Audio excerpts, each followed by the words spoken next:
teman Anda sakit pada orang tua, tapi kecelakaan sekarang di rumah sakit, siapa yang berani? Itu ujian mental. Tapi lama-lama juga saya, supaya mereka jangan cukup berani yang lihat, saya beritahukan bahwa peluru yang dilepaskan memang tidak untuk saya, tapi peluru itu tanpa alamat.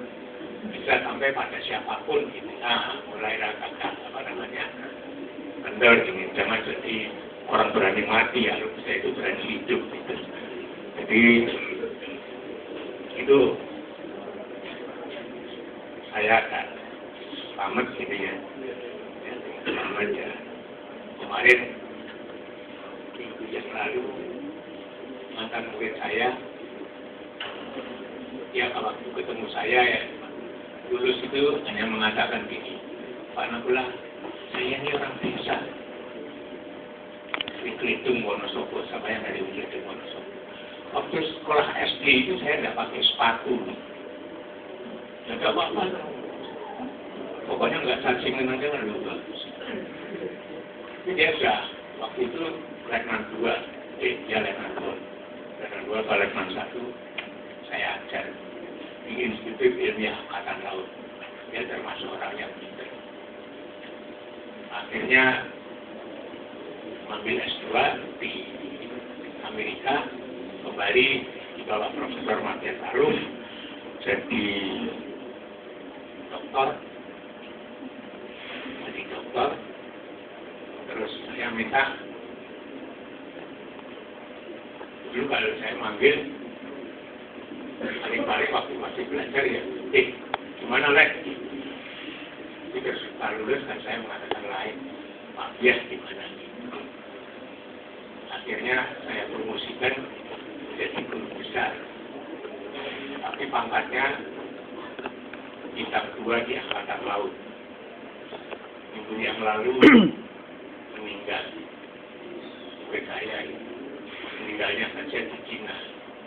Jadi waktu sekolah tanpa sepatu, meninggalnya di Cina, bintang 2 Angkatan Laut, profesornya bisa ditiru.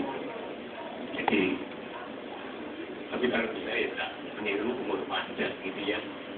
Umur saya yang kira-kira sekarang kan umur 60. Dan 60 itu sudah 60 ya. Kalau saya baru 84.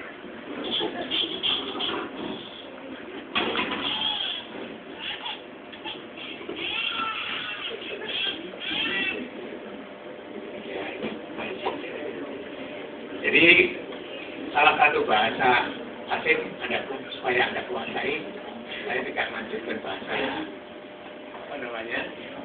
bahasa Belanda yang bukan cerita Profesor lagi, tapi cukup bahasa Inggris. Karena saya ketemu teman-teman saya di negeri Belanda, jadi saya cari tulisan Anda yang pakai bahasa Belanda atau Belanda. Ya gimana saya nulis bahasa Belanda? Nggak laku. Karena yang baca hanya paling-paling sebagian dari yang 17 juta itu. Kalau dulu kan pasarnya di Indonesia ini. Orang Indonesia sekarang apa ya bahasa Belanda? Malah laku. Jadi teman-teman saya Belanda, ya kalau dari universitas seperti Anda, harapan dari masyarakat, insinyur itu harus siap pakai. Tapi itu tidak bisa. Siap belajar bisa. Siap pakai itu kalau ada di mesin, terus disuruh memperbaiki turbin, orang bisa. Tapi kalau ada disuruh atur lalu lintas, tapi kalau mempelajari